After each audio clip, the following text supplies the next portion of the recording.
بسم اللہ الرحمن الرحیم۔ عزیز طلباء السلام علیکم ورحمۃ اللہ وبرکاتہ۔ امید ہے آپ خیر و عافیت سے ہوں گے۔ اللہ کریم ہمیشہ آپ کو اپنے حفظ و امان میں رکھے۔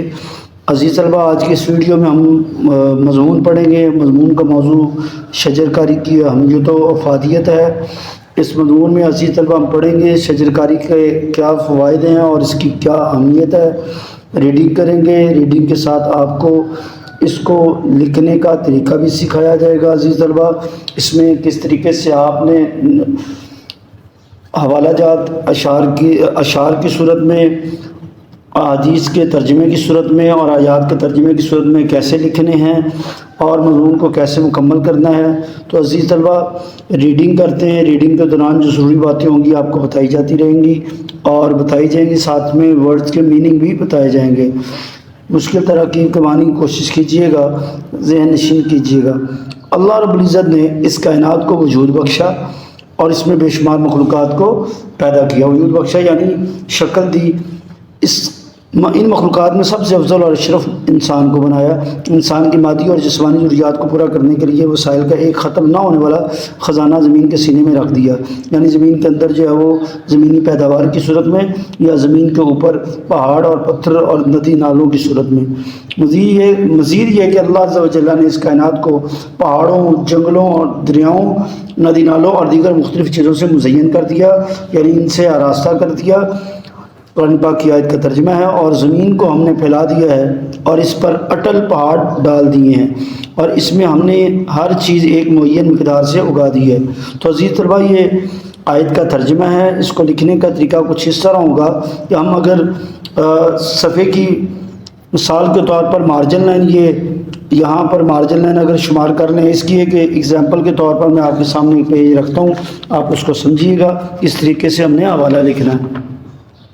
عزیز طلباء دیکھیں، کسی دوسرے جو ہے وہ مضمون کے اندر میں نے پہلے ویڈیو کے اندر ہی بتا دیا تھا کہ ہم نے ہمیشہ آیت یا حدیث کا ترجمہ، کوئی فرمان وغیرہ ہو، اسے انورٹیڈ کوماز میں لکھنا ہے اور اسے دونوں طرف سے، رائٹ سائڈ سے مارجن لائن چھوڑ کر اور دونوں طرف سے سپیس چھوڑ کر ہم لوگوں نے اس کو جو ہے وہ لکھنا ہے۔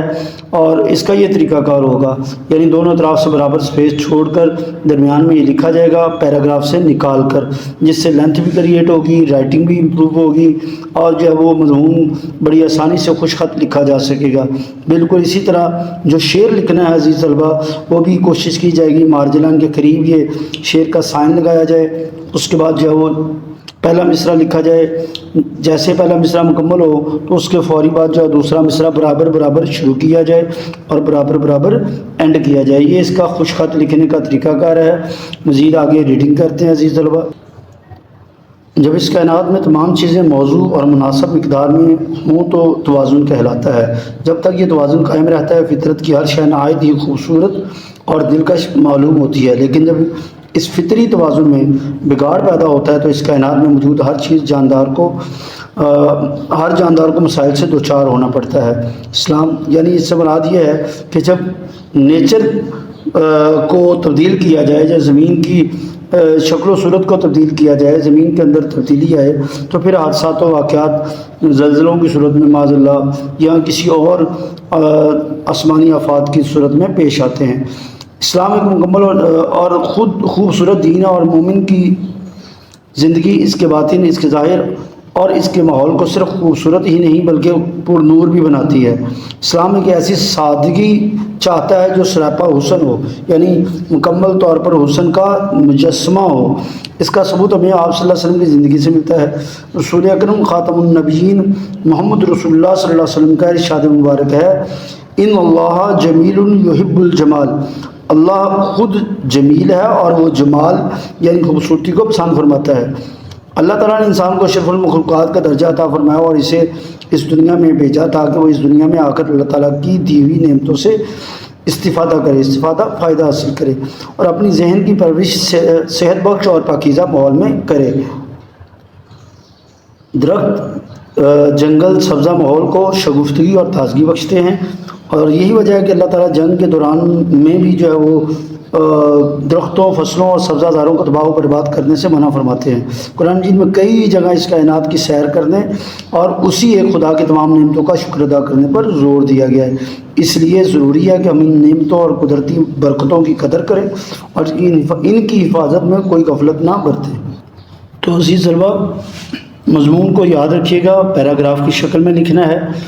ریڈنگ کے دوران ہر پیراگراف کو اس طریقے سے ریڈ کریں کہ اس کا خلاصہ، اس کے اندر جو بات کی گئی ہے وہ آپ کے ذہن نشین ہو جائے، اور اس کی کوئی نہ کوئی ایک ہیڈنگ بنا لیں، کوئی پوائنٹ بنا لیں، اور اس پوائنٹ کو، اس ہیڈنگ کو ایک بار ایک صفحے کے اوپر لکھ لیں، پورے مضمون کو پوائنٹ کی صورت میں، ہیڈنگز کی صورت میں، اور پھر جو ہے اس ترتیب سے اس کو دہرائیں۔ اس طرح خلاصہ مضمون آپ کو بڑی آسانی سے مکمل طور پر یاد ہو سکے گا۔ عزیز طلبہ، یہ آسان طریقہ ہے مضمون کو یاد کرنے کا، اس کے ذریعے آپ مضمون کو بڑی آسانی سے اپنی انگلیوں پر ترتیب کے ساتھ شمار کر سکتے ہیں کہ یہ نکات اس کے اندر موجود ہیں۔ مزید ریڈنگ کہتے ہیں، یہ درخت اور جنگلات ہی ہیں جو ہماری نگاہوں کو سکون، دلوں کو شگفتگی اور جسموں کو آسودگی بخشتے ہیں، اور حقیقت تو یہ ہے کہ درختوں کے خون کے سائے، خون کے ٹھنڈے سائے کی قدر و قیمت کسی آبلہ پا مسافر ہی سے پوچھی جا سکتی ہے۔ یعنی جو ہے وہ آبلہ پا جس کے پاؤں میں چھالے پڑے ہوئے ہوں، جو اس نے بڑی جو ہے وہ گرم راستے کے اوپر گرم جو ہے وہ گرمی کے اندر سفر کیا ہو، سرسبز و شراب درخت اور ان پر چہچہاتے پرندے کیسا خوبصورت منظر پیش کرتے ہیں۔ دراصل دین اسلام ایک مکمل ضابطہ حیات ہے، اس میں ہمیں درختوں، پودوں، سبزہ زاروں سے والہانہ محبت کا درس ملتا ہے، والہانہ بے انتہا، کیونکہ خود اللہ تعالیٰ نے جنت میں مختلف انواع و اقسام کے درختوں اور پھولوں کا ذکر فرمایا۔ یہ درخت اور پودے جن میں طرح طرح کے پھل اور پھول لگتے ہیں، سب اسی ایک خالق کی تسبیح بیان کرتے ہیں۔ ساری جاندار مخلوقات اللہ تعالیٰ کی پاکی بیان کرتی ہیں، جس میں درخت بھی شامل ہے۔ جس طرح اللہ تعالیٰ نے انسان کے لیے زمین کو مسکن بنایا ہے، ایسے ہی درختوں کو پرندہ کا نشیمن بنایا، یعنی ان کی رہنے کی جگہ جہاں وہ بیٹھ کر چہچہاتے ہیں، اسی ایک مالک کا ذکر بلند کرتے ہیں۔ ہم نے جہاں اپنے اسلاف کے دوسرے کارناموں کو بلا دیا ہے، وہاں ان کی اس خوبی کو بھی پس پشت ڈال دیا ہے، اور وہ درخت کو لگانا ہے، پس پشت ڈالنا ہے، بلا دینا، ان کی پیروی اور ان کی پرورش کرنا اپنے دل کا حصہ سمجھتے تھے ہمارے اسلاف۔ اسلاف سے مراد بزرگ ہیں، ماضی میں جو ہے مسلمانوں کی تاریخ رہی ہے، مسلمان ہمیشہ اپنے اسلاف کی باتوں کو یاد رکھتے رہے، اسی کے حوالے سے بات کی جا رہی ہے۔ اگر ہم حضور اکرم خاتم النبیین محمد رسول اللہ صلی اللہ علیہ وسلم کی مقدس زندگی پر نظر دوڑائیں تو ہم اس نتیجے پر پہنچیں گے کہ آپ صلی اللہ علیہ وآلہ وسلم نے عرب کی مقدس سرزمین پر اپنے ہاتھوں سے کھجور کے باغات لگائے، اور کسی بھی درخت یا پودے کو بغیر کسی خاص وجہ کے کاٹنے سے منع فرمایا، اور ارشاد فرمایا کوئی بھی مسلمان جو ایک درخت کا پودا لگائے یا کھیتی میں بیج بوئے، پھر اس میں سے پرندہ یا انسان یا جانور جو بھی کھاتے ہیں وہ اس کی طرف سے صدقہ ہے، یعنی درخت لگانے والے کی طرف سے صدقہ ہے، وہ اس کے علم میں ہو یا نہ ہو، کوئی بھی اس کو استعمال کرے، اس کے سائے میں بیٹھے، اس سے فائدہ حاصل کرے، یہ لگانے والے کے لیے صدقہ جاریہ ہے۔ درخت اور انسان کا تعلق ازل سے اور ابد تک قائم رہے گا۔ ایک سایہ دار درخت خود تو دھوپ میں جلتا ہے، لیکن لوگوں کو ٹھنڈا سایہ فراہم کرتا ہے۔ درخت صرف آکسیجن ہی مہیا نہیں کرتے بلکہ آب و ہوا کو خوشگوار بنانے اور درجہ حرارت کی شدت کو کم کرنے میں اہم کردار ادا کرتے ہیں۔ درختوں سے حاصل کردہ لکڑی عمارات میں استعمال ہونے کے علاوہ فرنیچر، کھیلوں کے سامان اور دوسری اشیاء بنانے کے کام آتی ہے، جسے پاکستان برآمد کر کے بہت سا زر مبادلہ کماتا ہے۔ زر مبادلہ کمانا یعنی یہ انکم کا ذریعہ ہے، اس کو فروخت کر کے دوسروں ممالک سے پیسے کمائے جاتے ہیں۔ یہ سیموں تھور زدہ علاقوں میں بہت کارآمد ہیں، کیونکہ یہ زمین سے پانی جذب کرتے ہیں، جس سے زیر زمین پانی کی مقدار کم ہو جاتی ہے اور اس کی سطح نیچے چلی جاتی ہے۔ ماہرین کے مطابق کسی بھی ملک میں معتدل آب و ہوا کے لیے اس کے کل رقبے کا 20 سے 25% حصہ جنگلات پر مشتمل ہونا چاہیے، یعنی آب و ہوا کے صاف ستھرا ہونے کے لیے اور مناسب ہونے کے لیے، ماحول کے مناسب ہونے کے لیے ضروری ہے کہ وہاں پر جو ہے وہ 20 سے 25% جنگلات ہوں۔ مگر افسوس کی بات یہ ہے کہ ہمارے ملک پاکستان میں صرف 5% رقبے پر جنگلات ہیں، اور ایک عرصے سے جنگلات کی شرح میں اضافہ نہ ہونے کے برابر ہے۔ اگر بغور دیکھا جائے تو جنگلات کسی بھی ملک کی معیشت میں اہم کردار کردار ادا کرتے ہیں، اکانومی میں ان کا بڑا کردار ہوتا ہے۔ یہ ہمیں مختلف اقسام کے پھل، بیج اور جانوروں کو چارہ مہیا کرتے ہیں، اور جنگلی حیات پرند اور چرند کی بقا کے لیے بھی نہایت ضروری ہیں۔ یعنی جانوروں کی بقا کے لیے، ان کے باقی رہنے کے لیے، زندہ رہنے کے لیے ان کی ضرورت بہت زیادہ ہے۔ ان کی بدولت مختلف صنعتوں مثلاً ریشم سازی، کاغذ اور گتا سازی میں بھی ترقی ممکن ہے۔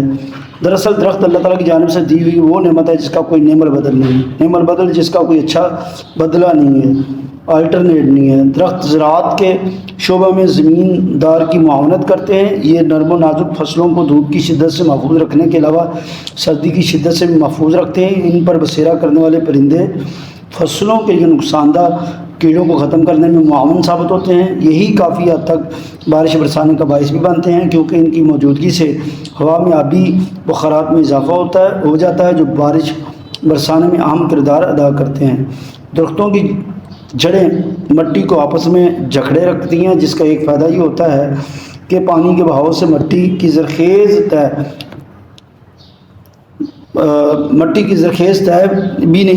بہ نہیں سکتی، جس سے زمین کی زرخیزی قائم رہتی ہے۔ یعنی مٹی پانی کے تیز بہاؤ کی وجہ سے بہتی نہیں ہے اگر درخت لگے ہوں۔ یہ مٹی کو، زمین کی مٹی کو جو ہے وہ جوڑے رکھتی ہے۔ اگر جنگلات نہ ہوں تو دریا اپنے ساتھ ریت اور مٹی کی بڑی مقدار بہا کر لے جائیں، جس سے ہمارے ڈیم اور مصنوعی جھیلیں اور زراعت اور صنعت کے لیے کم پانی ذخیرہ ہوتا ہے۔ درخت طوفان اور آندھیوں سے محفوظ رکھتے ہیں۔ علاوہ ازیں کسی بھی ملک کے صحراؤں کو جنگلوں میں تبدیل کرنا بہت زیادہ محنت طلب کام ہے، لیکن اگر ایسا ہو جائے تو ملک کی معیشت میں ناقابل یقین حد تک ترقی ہو سکتی ہے۔ ابتدا میں انسان غاروں میں رہتا تھا، اللہ تعالیٰ نے اس میں تجسس کا مادہ رکھا، اور اس لیے وہ بہتر سے بہتر کی تلاش میں آگے بڑھتا رہا۔ پہل وہ پتوں سے اپنا بدن ڈھانپتا تھا، پھر کپڑوں سے اپنا بدن ڈھانپنا شروع کیا، اور انسان نے نئی چیزیں ایجاد کی۔ انسان نے اپنی زندگی میں بہت سی سہولیات پیدا کر لیں اور اپنی بڑھتی ہوئی ضروریات کو پورا کرنے کے لیے کارخانے اور صنعتیں لگائیں، یعنی فیکٹریاں وغیرہ۔ اس سے مراد جو انسان ترقی کرتا گیا اور آبادی بڑھتی گئی، انسان کا ماحول بھی آلودہ ہوتا گیا، اور آج کی دنیا ماحولیاتی آلودگی کے ہاتھوں اس قدر پریشان ہے کہ کھلی فضا میں سانس لینا بھی محال ہو گیا، مشکل ہو گیا۔ اور یہ حقیقت بات ہے عزیز طلبہ، جن علاقوں میں جن جگہوں پر درخت نہیں ہے وہاں پر ماحولیاتی آلودگی میں بہت زیادہ اضافہ ہوا ہے۔ سانس لینا وہاں پر اس قدر محال ہو جاتا ہے کہ گرمی کے موسم میں وہاں پر تو جینا ازبر ہو جاتا ہے۔ دراصل انسان نے اپنی خواہشات اور ضروریات کو پورا کرنے کے لیے یہ سارے مصائب خود پیدا کیے ہیں۔